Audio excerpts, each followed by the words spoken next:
Hello everyone, welcome to my YouTube channel जिसका नाम है दीप सॉल्यूशन। और आज की वीडियो का जो हमारा टॉपिक है वो क्लास 10 का चैप्टर नंबर 1 है। इस चैप्टर नंबर 1 का नाम है रियल नंबर और आज मैं इस टॉपिक में रियल नंबर से रिलेटेड सारे क्वेश्चंस क्लियर करने वाला हूं। तो पूरी वीडियो आप ध्यान से जरूर देखना और क्या-क्या इस वीडियो में होने वाला है वो मैं आपको थोड़ा सा शॉर्ट में बता देता हूं। सबसे पहले हम लोग इस वीडियो में प्रूव करेंगे कि जो यूक्लिड डिवीजन लेमा है उसके क्वेश्चंस किस तरीके से हम लोग बोर्ड एग्जाम में सॉल्व करते हैं और किस तरीके से उनको किया जाता है। साथ ही साथ हम लोग करने वाले हैं एलसीएम और एचसीएफ का वेरिफिकेशन, किस तरीके से उनके आंसर्स को चेक किया जाता है।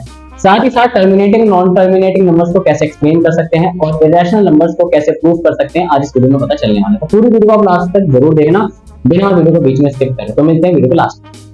बनाने से पहले मैं आपको सबसे पहले इस टॉपिक के बारे में थोड़ा इंट्रोडक्शन दे देता हूँ कि एक्चुअल में ये हम लोग एचसीएफ हम लोग फाइंड कैसे करते हैं। तो जो यूक्लिड डिवीजन लेमा है उसका कहने का मतलब क्या है कि सबसे पहली चीज़, जैसे हम लोग डिवाइजर जो है या डिविडेंड जो होता है हमारा, जैसे ना यहाँ पे लिखा हुआ है डिविडेंड किसके बराबर है, हमारे डिवाइजर के बराबर, प्लस अगर मैं इसके साथ में क्वेश्चन को मल्टीप्लाई कर दूँ देन उसके बाद मैं इसमें यहाँ पे रिमाइंडर को प्लस कर दूंगा तो वो उसके इक्वल होता है। जैसे अगर मैं यहाँ पे कोई एक डिवाइड का फॉर्मेट बनाता हूँ तो यहाँ पे हमारा क्या होता है, डिविडेंड होता है, उसके बाद हमारे यहाँ पे क्या होता है, आपका डिवाइजर होता है, उसके बाद हमारा क्या होता है, यहाँ पे क्वोशिएंट होता है, उसके बाद लास्ट में जो हमारा नीचे बचता है इसको क्या बोलते हैं हम लोग, रिमाइंडर बोलते हैं, राइट। अगर जैसे मुझे यहाँ पे लेट एग्जांपल, अगर मैंने कोई यहाँ पे नंबर लिया है 7, अगर मैं इसको 3 से डिवाइड करता हूँ तो 7 से जो 3 है वो तो डिवाइड हो ही नहीं पाएगा, बट मैं क्या करूँगा, यहाँ पे लिख दूंगा 3 2 6, देन उसके बाद नीचे आ जाएगा मेरा क्या, 1। अब आपको पता है कि जो डिविडेंड है मेरा क्या है, इसमें यहाँ पे 7 है, उसके बाद जो क्वोशिएंट है और डिवाइजर जो है मेरा, डिवाइजर 3 है, उसके बाद क्वोशिएंट क्या है हमारा 2 है, तो मैं 3 को मल्टीप्लाई कर दूंगा 2 के साथ में और इस रिमाइंडर को क्या कर दूंगा, मैं प्लस कर दूंगा, तो मेरा क्या आ जाएगा, यहाँ पे 7 आ जाएगा। इस तरीके से हम लोग इसको वेरीफाई करते हैं। अब इसमें रोल क्या होता है, तो सबसे पहली चीज़ मैं आपको बता देता हूँ, इसमें इसको हम लोग मानते हैं ए, ये होता है आपका बी, ये होता है आपका क्यू और नीचे वाला आपका होता है आर। तो इसका मेन फॉर्मूला क्या बनता है, A is equal to B Q plus R. इसका मतलब क्या है, डिविडेंड क्या हो गया हमारा ए, उसके बाद हमारा डिवाइजर क्या हो गया बी, क्वोशिएंट क्या हो गया हमारा क्यू और रिमाइंडर क्या होता है हमारा आर। इसमें आर की जो वैल्यू होती है वो ग्रेटर देन 0 के बराबर भी होती है, कभी कभी 0 भी होती है और कभी कभी 0 से बड़ी भी होती है और आपका 1 2 3 भी हो सकती है। तो हमेशा से अगर वैल्यू अगर इसकी देखी जाए तो आपकी इसकी जो वैल्यू होगी, मतलब जो आपका रिमाइंडर होगा वो हमेशा आपके डिवाइजर से क्या होगा, छोटा होगा, राइट। अगर मैं यहाँ पे देखूँ तो हमारा जो डिवाइजर है वो हमेशा इससे बड़ा ही होगा। उसके बाद हमारा, जैसे अगर मैं इसको थोड़ा सा और वेरीफाई करूँ तो बी हमारा जो है, उसके बाद हमारा लेस देन ग्रेटर देन हमारा होगा इसके आर के, देन उसके बाद में आर से थोड़ी बड़ी वैल्यू और इज इक्वल टू भी हो सकती है हमारी 0 के। तो इस तरीके से आपका ये वेरीफाई होगा। कभी भी आपका जो ये 1 है ये कभी भी आपके 3 से बड़ा हो ही नहीं सकता। एक्चुअल में जो 1 है वो क्या है, हमारा रिमाइंडर है। रिमाइंडर आपका क्या हो सकता है, रिमाइंडर आपका जैसे यहाँ पे आपका 1 है तो रिमाइंडर आपका इस क्वेश्चन के बराबर हो सकता है, मतलब रिमाइंडर आपका 0 भी हो सकता है, 1 भी हो सकता है, 2 भी हो सकता है और यहाँ पे आपका रिमाइंडर 3 नहीं हो सकता, 3 नहीं हो सकता। तो आर की हमेशा जो वैल्यू होगी वो हमेशा छोटी होगी बी के, तो बी हमेशा इससे क्या होगा, बड़ा होगा, ठीक है। तो अब बढ़ते हैं थोड़े से इस क्वेश्चंस की ओर और समझते हैं कि एक्चुअल में जो हम लोग लॉन्ग डिवीजन मेथड है एचसीएफ में किस तरीके से करते हैं। इस चैप्टर का जो सबसे पहला क्वेश्चन है, सबसे पहली एक्सरसाइज का, जो कि है use Euclid division lemma algorithm to find the HCF of the following. तो सबसे पहले आपको क्या करना है, इसमें एचसीएफ निकालना है और क्वेश्चन आपको क्या दिया हुआ है, जैसे मैं आपको पहला क्वेश्चन बता देता हूँ, 1 3 5 एंड 2 2 5। इसका आपको करना क्या है, इसका आपको सबसे पहली चीज़ एचसीएफ निकालना है। एचसीएफ निकालने के लिए सबसे पहले जो आप मेथड यूज़ करोगे वो है आपका लॉन्ग डिवीजन मेथड। तो सबसे पहले आप यहाँ पे देख लो कि 1 3 5 और 2 2 5 में जो नंबर है वो बड़ा कौन सा है, तो 2 2 5 जो है सबसे बड़ा नंबर है। अब आपको क्या कर देना है, दोनों को डिवाइड कर देना है। जैसे 2 2 5 जो है वो आपका बाहर आ जाएगा और 1 3 5 आपका स्टार्टिंग में आ जाएगा। जब आप इन दोनों को डिवाइड करोगे तो 1 टाइम्स में 1 3 5 आ जाएगा, देन उसके बाद नीचे आप इसको माइनस करोगे तो नीचे 9 0 आ जाएगा। देन उसके बाद में आप 1 3 5 को लिखोगे अंदर और उसके बाद 1 टाइम्स में यहाँ पे आ जाएगा 90। देन उसके बाद फिर दोबारा ये जो नंबर है आपका, और यहाँ पे आप इसको जब माइनस करोगे तो आएगा 45, उसके बाद इसको 90 को अंदर लिख दोगे तो 45 के टेबल में 2 बार में आ जाता है 90। तो ऐसे ये जो डिवीज़न होते हैं आपको इन्हें ऑलरेडी 6th क्लास में पढ़े होंगे कि किस तरीके से लॉन्ग डिवीज़न करके हम किसी एचसीएफ की वैल्यू को फाइंड आउट करते हैं। अब उसके बाद अब आपको करना क्या है, जैसे आपका यहाँ पे 2 2 5 लिखा हुआ है तो आप यहाँ पे लिखोगे 2 2 5। ये आपका कब आएगा, जब आप 1 3 5 की मल्टीप्लाई कर दोगे किसके साथ में, 1 के साथ में, और जो रिमाइंडर है 90 को इसको क्या कर दोगे, यहाँ पे प्लस कर दोगे। उसके बाद में आपको करना क्या है, 1 3 5 को लिखना है और 1 3 5 आपका कब आएगा, जब आप 90 में 1 को मल्टीप्लाई करोगे, देन उसके बाद में आप क्या प्लस कर दोगे, इसमें 45 को आप ऐड कर दोगे। उसके बाद लास्ट नंबर क्या आपका 90। ये 90 आपका कब आएगा, जब आप 45 की मल्टीप्लाई किसके साथ करोगे, आप 2 के साथ करोगे और इस रिमाइंडर को क्या कर दोगे, प्लस कर दोगे। कोई भी डिवाइड अगर हम लोग वेरीफाई करते हैं तो उसके लिए सबसे पहले आपको करना क्या होता है, तो किसी भी डिवाइड को वेरीफाई करने के लिए सबसे पहले आपको पता है कि हम लोग क्या करते हैं कि जो फॉर्मूला होता है हमारा, जैसे कि डिविडेंड जो है हमारा किसके बराबर होता है, डिवाइज़र, उसके साथ हम लोग कोशेंट को मल्टीप्लाई करते हैं, उसके बाद हम लोग रिमाइंडर को क्या कर देते हैं, प्लस कर देते हैं। तो वही मैंने रूल लगाया। और जो हमारा सबसे बड़ी चीज़ जो डिवाइज़र जो होता है जिससे वो हमारा पूरा का पूरा नंबर डिवाइड हो जाता है, डेट मीन्स वो हमारा क्या होता है, SCF होता है। तो SCF निकालने का सबसे महत्वपूर्ण तरीका है ये, जो कि आप लोग इस वीडियो में देख सकते हो। आइए बढ़ते हैं अपने नेक्स्ट क्वेश्चन की तरफ। नेक्स्ट क्वेश्चन है, इसको ज़रा ध्यान से देखते हैं। जैसे सबसे पहले यहाँ पे दिया हुआ है, show that any positive odd integer is of the form of 6q + 1। Then उसके बाद जो अगला इंटीजर है हमारा 6q + 3 है, और उसके बाद अगला क्वेश्चन क्या हमारा 6q + 5 है, राइट। अब इसमें जो अगर हम लोग कोशिश करें तो जैसे सबसे पहले मैंने क्या करा है, लेट मान लिया a be a positive integer. सबसे पहले मैंने a को क्या मान रखा है, पॉजिटिव इंटीजर मान रखा है, जिसमें जो b की वैल्यू है वो क्या है हमारी 6 है। अगर फॉर्मेट देखा जाए तो a = bq + r होता है, जिसमें जो 0 से बड़ा होता है r, उसके बाद r से बड़ा क्या होता है हमारा b होता है, मतलब कि आपका bq + r, जैसे कि क्वोशेंट होता है, ठीक है। अगर आप इसको देखोगे तो होता है क्या है, 6q + r हो जाएगा यहाँ पे पहले बारे में। उसके बाद अगर इसमें जो 0 और r की जो वैल्यू है वो ग्रेटर देन और लेस देन b के बराबर हो जाएगी, राइट। उसके बाद जो आपका r है, r में भी आपका क्या हो सकता है, 0 हो सकता है, 1 हो सकता है, 2 हो सकता है, 3 हो सकता है, 4 हो सकता है और 5 भी हो सकता है। बट आपका जो 6 है, 6 तक नहीं हो सकता जो r है। तो मेनली अगर आप इसको थोड़ा ध्यान से देखो, अगर हमने a को एक इंटीजर लिया हुआ है तो सबसे पहला फॉर्मेट क्या बनेगा, 6q बनेगा, उसके बाद 6q + 2 बनेगा, देन उसके बाद 6q + 4 बनेगा, क्योंकि 6q + 1, 3 और 5 नहीं बनेगा, क्योंकि आपके क्या है ये ओड नंबर है। और यहाँ पे हम लोग बात किसकी करें, ये आपके ऐसे इंटीजर्स के बारे में बात करें where q in the some integer, ये आपके shows that any positive integer. तो इसमें आपका कोई भी पॉजिटिव इंटीजर नहीं शामिल है।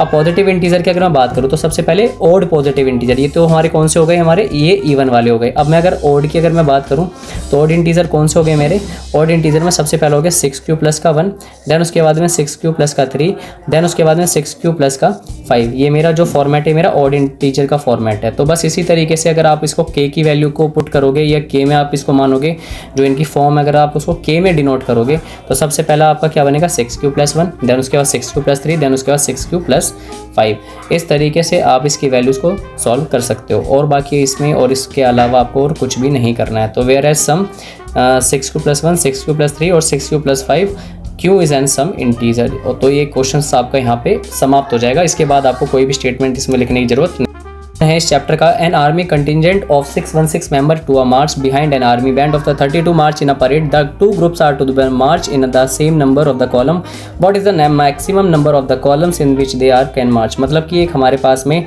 616 जो है मैक्सिमम नंबर्स हैं जो कि मेंबर्स के, उसके बाद हमने 32 मेंबर परेड में लिए हुए हैं, हर एक में कॉलम बराबर है। तो हमें करना क्या है, सबसे पहले इसमें SCF निकालना है।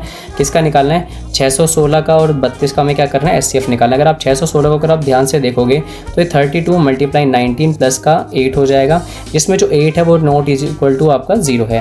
देन उसके बाद में अगर आप 32 को देखोगे तो इसका वैल्यू क्या आएगी, 8 × 4 प्लस का 0 आ जाएगी। तो लास्ट स्टेज अगर इसकी ध्यान से अगर हम लोग देखें तो number of the maximum number of the column, हर एक में कॉलम मैक्सिमम नंबर हमारे पास कितने बनेंगे, 8 बनेंगे। तो 8 कॉलम ऑफ द, ये हमारे 8 क्या बनेंगे, कॉलम बनेंगे, जिसमें हमारे जो maximum number of army person है वो इंक्लूडेड होंगे। तो सबसे पहले हमें बस इसका SCF फाइंड आउट करना है। SCF निकालना है किसका, 616 का और 32 का, जो कि क्या आ जाएगा आपका 8 आ जाएगा। क्वेश्चन बहुत इजी है, जो कि आपने अभी छोटी क्लासेस में पढ़ा होगा कि जैसे 140 का आपको क्या करना है, इसमें प्राइम फैक्टर करना है। तो प्राइम फैक्टर करना बहुत ज़्यादा आसान होता है। प्राइम फैक्टर अगर आप इस 140 का करोगे तो किस तरीके से करोगे, तो मुझे नहीं लगता कि इसके पीछे ज़्यादा हमें जोर लगाने की ज़रूरत है। तो सबसे पहले आप इसको 2 से डिवाइड करो, 70 आ जाएगा, देन उसके बाद 35 आ जाएगा, उसके बाद फिर 5 से डिवाइड करो, यहाँ पे आपका 7 आ जाएगा, फिर 7, देन उसके बाद खत्म। उसके बाद 140 को आप क्या लिखोगे, 2 × 2 × 5 × 7। तो आपका ये वाला प्राइम फैक्टराइजेशन वाला मेथड क्या हो जाएगा, फिनिश हो जाएगा यहीं कहीं। तो अपना बढ़ते हैं नेक्स्ट क्वेश्चन जो इस एक्सरसाइज का है वो है कि आपको ये वेरीफाई करना है कि LCM और SCF आपका ठीक है या नहीं। तो सबसे पहले कुछ क्वेश्चन आपको बता देता हूँ, उससे पहले कुछ एग्जांपल हैं और उससे पहले कुछ फॉर्मूले हैं। तो जैसे SCF और LCM को अगर आप मल्टीप्लाई करोगे तो वो किसके बराबर आएगा, हमेशा प्रोडक्ट ऑफ 2 नंबर्स के बराबर आएगा, जो कि एक्चुअल में आपके जिन्हीं 2 नंबर्स का आपने LCM और SCF निकाला है, तो प्रोडक्ट ऑफ 2 नंबर। अगर आपको इसमें LCF फाइंड आउट करना है तो सबसे पहले आपको क्या करना पड़ेगा, प्रोडक्ट की आपको डिवीजन करनी होगी किसके साथ में, SCF के साथ में। और अगर आपको इसको SCF फाइंड आउट करना है तो आपको क्या करना पड़ेगा, प्रोडक्ट को डिवाइड करना पड़ेगा किसके साथ में, LCM के साथ में। मेन बस इसमें यही 3 फॉर्मूले काम करेंगे। अब बढ़ते हैं अपने क्वेश्चंस की। तो जो सबसे पहला क्वेश्चन है इसमें आपको 26 और 91 का आपको वेरीफाई करना है कि एलसीएम और एचसीएफ क्या होगा। तो मैंने आपको बताया था कि एलसीएम और एचसीएफ आपको निकालना, तो सबसे पहले मैं आपको बता देता हूँ इसमें 26 और 91 को जो आपका एचसीएफ होगा वो आपका हो जाएगा 13।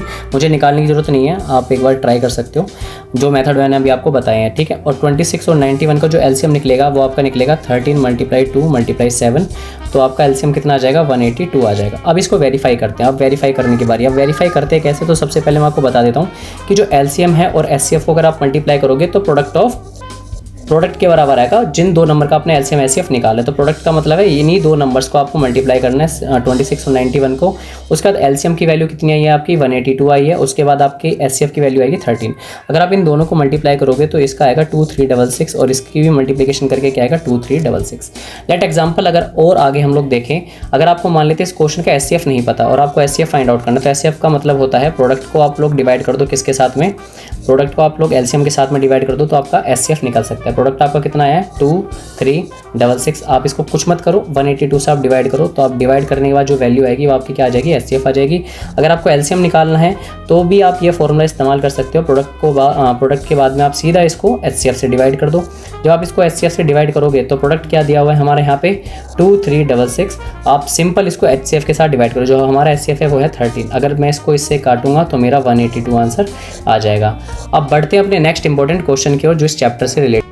अगर आप ध्यान से तो आपको समझ में आएगा कि ये क्वेश्चन पूछ क्या रहा है। चेक वेदर 6 की power n and with the digit of 0 n is a natural number. 6 की पावर n का मतलब क्या है कि n की वैल्यू क्या हो सकती है आपकी 1 हो सकती है, 2 हो सकती है, 3 हो सकती है, 4 हो सकती है और 5 हो सकती है। कहने का मतलब ये है कि हमारा जो यूनिट नंबर आएगा इसका स्क्वायर करने के बाद वो यूनिट नंबर के लास्ट में आपका 0 आएगा या नहीं आएगा। तो अगर मैं मान लेते हैं 6 की वैल्यू 1 रखता हूँ तो 6 की वैल्यू 1 का मतलब क्या हो गया 6 आ गया। अगर 6 की वैल्यू अगर मैं यहाँ पे 2 रख देता हूँ तो 36 हो जाएगा, जिसका यूनिट नंबर क्या है हमारा 6 है। अगर मैं 6 का क्यूब कर देता हूँ तो 6 का क्यूब कितना होता है 36 का अगर स्क्वायर करूँगा तो होता है मेरा 216। डैट मीन्स कहने का मतलब ये क्या मैं क्यूब कर लूँ चाहे मैं 4 टाइम्स कर लूँ तो हमेशा जो मेरा यूनिट नंबर आने वाला है क्या है वो 6 आने वाला है, वो कभी भी 0 नहीं आएगा। 6 की पावर 0 का मतलब है कि अगर मान लेते हैं 6 की पावर n और उसके बाद and with digit 0, and with digit जो है हमारी अगर वो 0 होगी तो 0 कब होगी, वो 0 तब हो सकती है अगर if 5 must be prime factor, अगर मस्ट बी प्राइम फैक्टर अगर वो है तब वो 0 हो सकती है। जैसे कि हमारा 10 है, 10 का मतलब क्या है 2 × 5, या तो 2 और 5 के फैक्टर में होना चाहिए तब जाकर के लास्ट में क्या आएगा आपका 0 आएगा। बट जो 6 है वो क्या है आपका 2 × 3 है बट नेवर कंटेन 5 तो नहीं। अगर इसमें यहाँ पे 3 की जगह 5 होता तो डैट मीन्स आपका वो जो यूनिट नंबर आता उसका स्क्वायर अगर आप करते, जैसे 10 का अगर आप स्क्वायर कर दे तब भी आपका यहाँ पे 100 आता। 10 की अगर वैल्यू यहाँ पे 1 रखते तब आपका यहाँ पे 10 आता। 10 की वैल्यू अगर आप 3 रखते तब आपका यूनिट नंबर आपका यहाँ पे सेम आता। और n क्या है यहाँ पे n is a natural number. तो डैट मीन्स आपको इसी चीज़ से थोड़ा सा वेरिफिकेशन करना ज़रूरी था कि एक्चुअल में 6 की वैल्यू अगर n है, 6 की पावर n है तो उसका n डिजिट आपका 0 कभी नहीं हो सकता। नेक्स्ट एक्सरसाइज का जो कि है 7, एक्सप्लेन द 7 × 11 प्लस 11 उसके बाद देन मल्टीप्लाई बाय 13, देन उसके बाद में 13 को प्लस करना है। उसके बाद में दूसरी तरफ जो वैल्यू है 7 × 6 × 5 × उसके बाद 4 × 3 × 2 × 1, देन उसके बाद प्लस कर दिया हमने यहाँ पे 5 में। तो आपको ये बताना है कंपोजिट नंबर हैं या नहीं है। तो सबसे पहले आप इनको मल्टीप्लाई करोगे तो उससे पहले मैं आपको बता देता हूँ इसमें जो वैल्यू है 5 है वो दोनों तरफ मल्टीप्लाई हो रही है, मतलब एक तरफ प्लस है और एक तरफ मल्टीप्लाई। तो आप 5 को बाहर निकाल लो, अंदर क्या बचेगा आपका 7 × 6 × 4 × 3 × 2 × 1, उसके बाद प्लस कर दो यहाँ पे 1 क्यों प्लस करा है क्योंकि 1 5 से क्या होता है 5 होता है। ऐसे आपने यहाँ पे जो 13 है इसकी वैल्यू का बाहर निकाल लो, अंदर क्या बचेगा 7 × 11, देन उसके बाद में प्लस का 1। अगर आप इसको आगे सॉल्व करोगे तो जैसे कि अगर मैंने यहाँ पे इसको आगे सॉल्व करना है तो यहाँ पे आ जाएगा 13 × 78 और यहाँ पे वैल्यू क्या आएगी आपकी 5 × 1009, ठीक है, मल्टीप्लाई 1। अब आप अगर देखोगे तो कंपोजिट नंबर का मतलब होता है product of 2 number, product of 2 number. तो 1009 ये भी आपका दो नंबर का प्रोडक्ट है और 13 और 78 ये भी क्या आपका 2 नंबर का प्रोडक्ट है। तो डैट मीन्स जो 2 फैक्टर होते हैं किसी भी एक नंबर के, मोर देन 2 फैक्टर्स होते हैं अगर किसी भी नंबर के, तो वो नंबर आपका कंपोजिट नंबर होता है। तो आपका ये जो सीक्वेंस दिया हुआ है ये आपका कंपोजिट नंबर है। क्वेश्चन की ओर, इस क्वेश्चन को आप लोग देख के घबराना नहीं कि एक सर्कुलर पाथ है, ठीक है, एक सर्कुलर पाथ है। इस सर्कुलर पाथ पे अगर देखा जाए सर्कुलर पाथ में आपके पास में सोनिया एक लड़की है जिसका नाम है सोनिया, ठीक है। सोनिया ने 18 मिनट में इसको ड्राइव करके राउंड को कंप्लीट करा है। वहीं एक रवि नाम का लड़का है जिसने इस सर्कल को 12 मिनट में कंप्लीट करा है for the same time for purpose, दोनों ने एक साथ स्टार्ट करा है तो वो किस टाइम में उसको एंड करेंगे और दोबारा जाकर के उस पॉइंट पे मिलेंगे। How many minutes will they meet again at the starting point, जब वो स्टार्ट करेंगे तो वो किस पॉइंट पर आकर के मिलेंगे। तो सबसे पहले आपको करना क्या है, इसमें आपको एलसीएम निकालना है इस वैल्यू का। तो आप एलसीएम निकाल लें 13 और 12 का आपको एलसीएम निकालना, तो जिसकी वैल्यू आएगी आपकी 36 मिनट। तो 36 मिनट में वो क्या करेंगे, क्रॉस करेंगे एक दूसरे से। बहुत ही सिंपल क्वेश्चन था। अब उसके बाद मोस्ट इंपॉर्टेंट क्वेश्चन है जिसमें हर एक बच्चा परेशान होता है कि सबसे पहले इसमें दिया हुआ है आपका proof that √5 is an irrational number. Irrational number क्या होता है भाई? इरेशनल नंबर का मतलब है कि जो नंबर आपका कभी डिवाइड होने के बाद खत्म ही नहीं होगा, डैट मीन्स वो आपका क्या है, इरेशनल नंबर। तो सबसे पहले मैं आज इसको करने का प्रूफ बता रहा हूँ कि आपको करना कैसा है। सबसे पहले वो करना क्या है, √5 को मान लेना है कि थोड़ी देर के लिए एक रैशनल नंबर आपने एज्यूम कर लेना है। उसके बाद आप दोनों की क्रॉस में मल्टीप्लाई कर देना, √5 मल्टीप्लाई b और यहाँ पे कर देना a। उसके बाद आपको कर देना दोनों तरफ इनका square, squaring on the both side. जब इसका स्क्वायर करोगे तो यहाँ से 5 कट जाएगा और b के ऊपर स्क्वायर लग जाएगा। उसके बाद यहाँ पे आ गया आपका a का स्क्वायर। ठीक है, इसका मतलब क्या है कि जो आपका जो 5 है वो किससे डिवाइड हो रहा है, डिवाइड कर रहा है, किसको डिवाइड कर रहा है, वो a को डिवाइड कर रहा है। अब लेट कर लो, लेट 5 जो आपकी a की जो वैल्यू है उसको मान लेता है 5c।